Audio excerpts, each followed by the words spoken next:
నేను కళ్యాణి గౌరవం అన్నాను. నాకు ఆ మహిళలు గౌరవిస్తాను మా అమ్మ నాకు నేర్పించింది సార్. మీ నాయకుడికి నేర్పించలేదేమో, నాకు నేర్పించారు.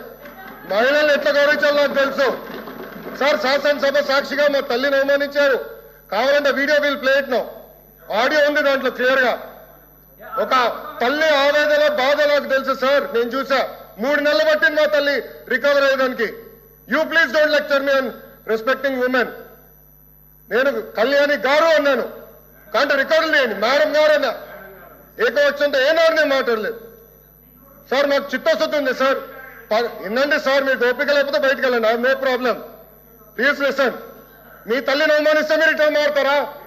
మీ భార్యను అవమానిస్తే మీరు రిటర్న్ మారుతారా? మీరు మాకు లెక్చర్లు ఇస్తారా? నేను మేడం గారు అన్నాను, కళ్యాణి గారు అన్నాను.